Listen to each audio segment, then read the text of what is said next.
Hello and welcome to another episode of Sermon Braindump. My name is Scott Dalen. I'm an ELCA pastor in Southwest Iowa, and I present these videos every week for a couple of different reasons. The first is to take my brain out of motive background work and move into the process of hand motions, of writing and preparing the, sorry, I'm cracking myself up, of writing and preparing the sermon that I'll preach to my congregation for the weekend. That's the first reason. And the second is just to allow you, the viewer, who have graciously given of your time to come by and watch this random weird pastor give random weird thoughts, to the assigned text for the week. So that is why I do these. The assigned text for this Sunday, which is May 26th, the sixth Sunday of Easter, also Memorial Day weekend here in the United States.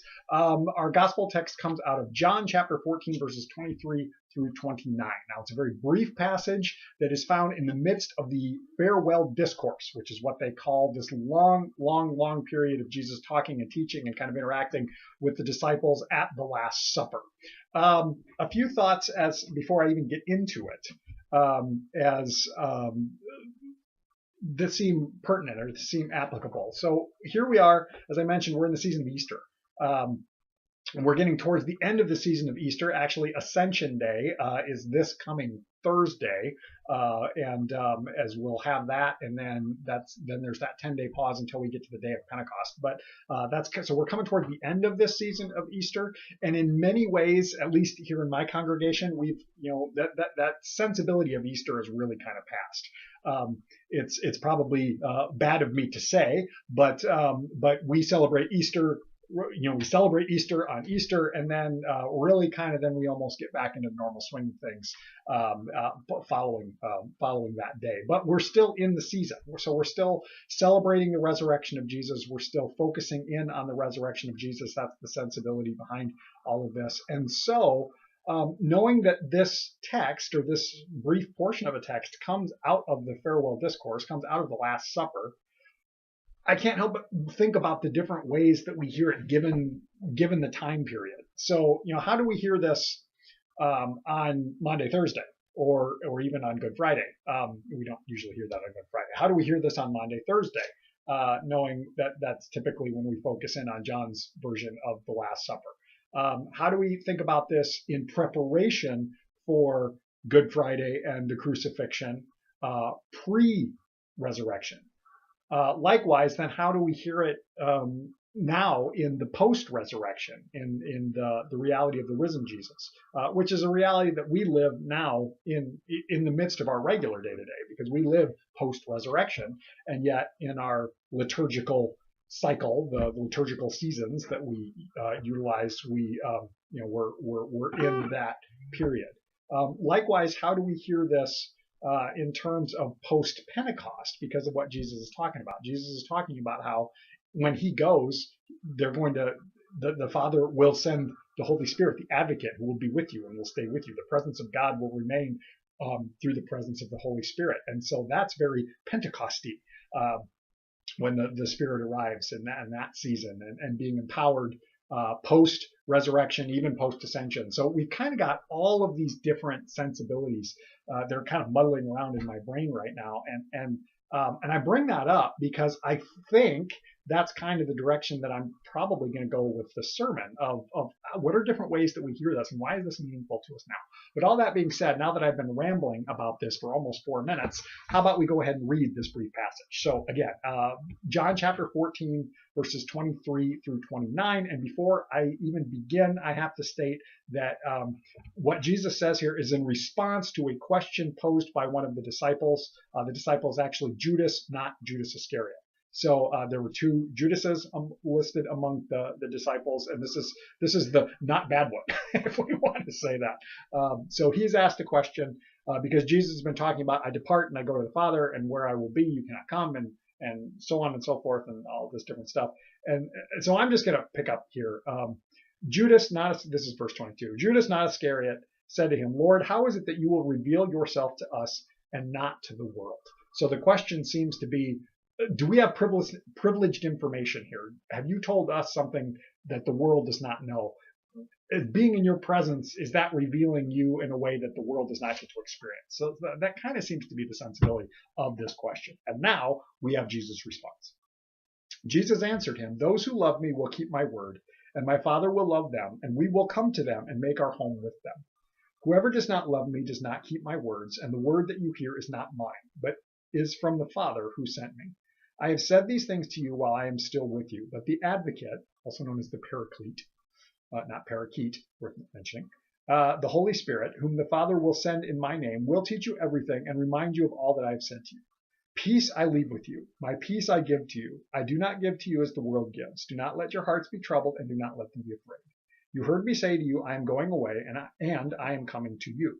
If you loved me, you would rejoice that I am going to the Father, because the Father is greater than I. And now I have told you this before it occurs, so that when it does occur, you may believe. All right, so that's the passage. And again, this is one small portion of a much larger passage, a much larger time of teaching and saying goodbye, that sensibility. So what do we make of this? We've got the whole, I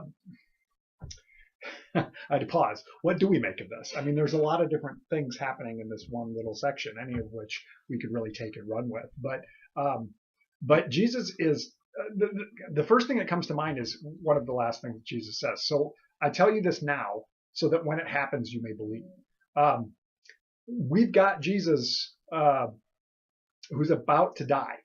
And even though he's coming back and he's told the disciples that many, many times, he knows how hard this is going to be for them, let alone how hard it's going to be for him. But can imagine what this could be like for them as they say this. But Jesus also knows there's more to come. And what's the point of this whole thing? And there seems to be maybe one of two or maybe both.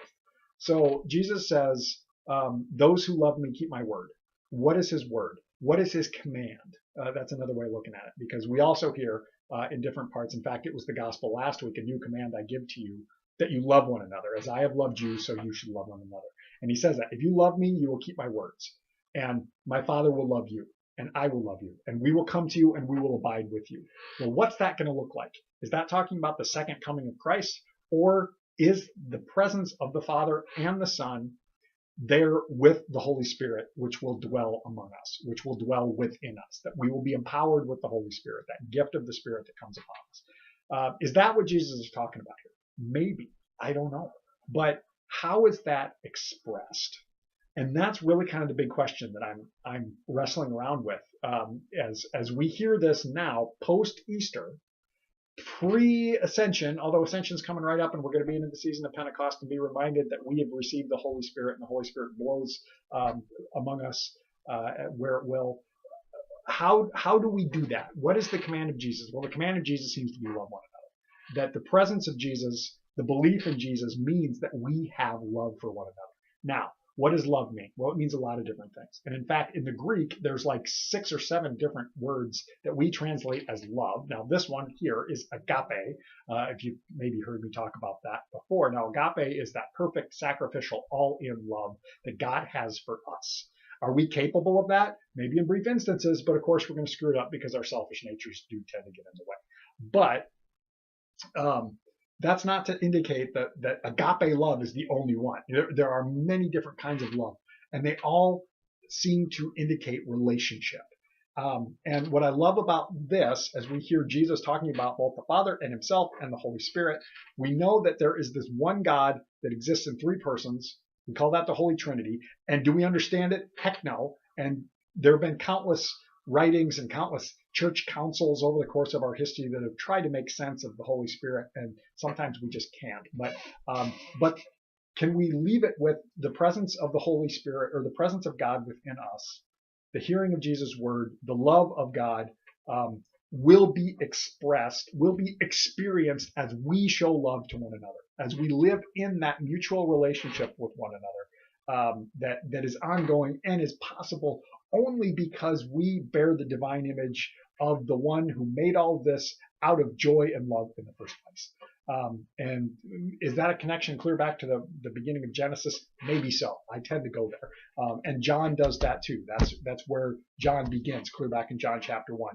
In the beginning was the Word, and the Word was with God, and the Word was God. All things came into being through him. All things. So all of this bears the fingerprints, if we want to say that, of of the Creator, who is also the Word made flesh, who is also the Holy Spirit, the Paraclete, the Advocate, whatever, the one who comes alongside, if we want to say that. I feel like I haven't taken a breath in the last 10 minutes now because I get kind of excited about this.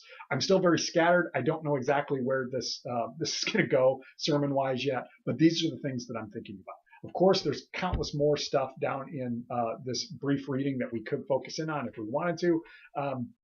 And if you have thoughts or questions or comments based on what I've said or what you've read or thoughts that you have, by all means, share those down in the comment section. We will continue the conversation that way. Otherwise, I hope you have a blessed week. Now, that being said, I'm going to say it again, as I often do. These videos are an outreach of the ministry that I am able to do because of the congregation that I serve.